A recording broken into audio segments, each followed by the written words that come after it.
When I started this series of talking about MVP candidates, I did originally plan on having LeBron James at number 1. But obviously quite a bit has changed in the NBA since I first started this. The Lakers did actually have a 4-game losing streak when AD was out injured, and that really caught me off guard.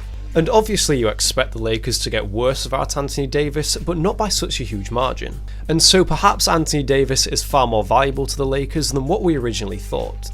Anyway, in this video I'm going to talk about LeBron James and the possibility of him winning this year's regular season MVP. First of all, I think it's worth saying that LeBron should have far more MVPs than what he currently has, because since 2009 when LeBron won his first MVP, he's been the best player in the league pretty much every year. And while 4 MVPs is a lot and very impressive, I believe he should have 5 or 6 already. And to follow on from that, LeBron has been the best player in the league for the last decade or so, but he was certainly better back in 2016 when he beat the Warriors in the finals than what he is right now. And I feel like that in itself just shows LeBron's dominance and how great he actually is. But let's talk about LeBron specifically this season. He's averaging around 26 points, 8 rebounds and 8 assists a game, near enough the incredible stats we've come to expect from LeBron. And particularly in his later years, he's developed into one of the best passers to ever play the game of basketball. When he's out on the floor, he's a clear leader for the Lakers, and almost every half-court possession involves LeBron. And if he gets a defensive rebound and gets out in transition too, then it will more than likely result in a quick bucket. He's got the vision to make touchdown passes to his teammates cutting to the basket, and he can also take it all the way to the rim himself. And if you've watched any Lakers games this season, then this is certainly something you'll have seen. And with LeBron losing his athleticism as he's got older, he's developed his passing to keep him as the best player in the league. And of course LeBron was a decent passer when he first came into the league, but this is really something he's developed in his later years. And while he's not throwing down as many dunks as he used to, he's still very efficient around the basket with his layups.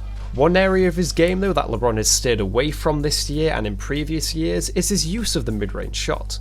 In his earlier years, LeBron would take close to 50% of his shots from around the mid-range area, but for the past 3 or 4 years now, he's dropped that number down to about 30%. And while LeBron isn't the best 3-point shooter and never has been a great one, he is shooting the most threes of his career at almost 7 a game, and at a decent percentage too of 35%. And while 35% is by no means a low percentage, I do think LeBron should take a few less threes a game, as there's certainly some better shots that the Lakers can get. But as a whole, LeBron is still playing insanely well and he's still the best player in the league, but I wouldn't say he's playing the best this season. Because when you look at the stats of LeBron James and Joel Embiid side by side, I think it's pretty clear cut who's playing better. Embiid is averaging more points, rebounds, steals and blocks, but the number of steals is very close. The only statistical area that LeBron currently has over Embiid is assists, but that is to be expected. And when you look at how efficient Embiid has been, you really see how impressive he is. And I did actually go really in depth on Embiid in my video that I did on him specifically, so I'll just cover it shortly here. Basically, Embiid is shooting great from 3 at 40%, and he has a true shooting percentage of 64 compared to LeBron's, which is just 59.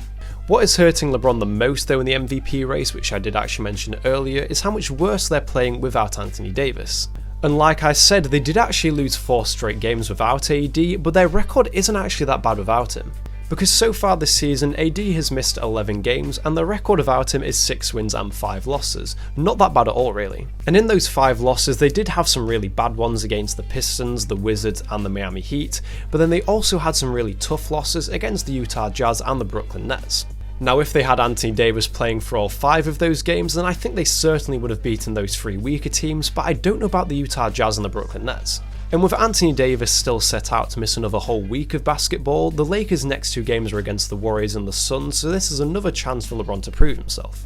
But whether LeBron and the Lakers win both these games or lose both these games, LeBron is still firmly in the MVP race. Because we're still only about halfway into this season, so we have a whole other half of the season left to play. And obviously a lot can change in half season's time, and the 6 players that I've spoke about in this series could all still win MVP. If LeBron is going to win MVP though, I think he at least needs to lead the Lakers to the number 2 seed in the West, as on paper, I think the Lakers have the best team in the NBA. Other than probably the Brooklyn Nets maybe, but at least in the West they have the best team. But then I also think that as long as Embiid and the Sixers hold the number 1 seed in the East, then there's nothing really that LeBron can do to win it. And although I did predict Embiid to finish number 2 in MVP voting just over a week ago, I'm going to change my mind and move him up to number 1 and then LeBron down to number 2. But if LeBron gets the Lakers up to the number 1 seed and keeps playing at this level or even better, then I see no reason why he couldn't win it. And so like I said, that's now the 6 players that I originally planned to cover all covered, but I'm actually going to do another episode on Nikola Jokic.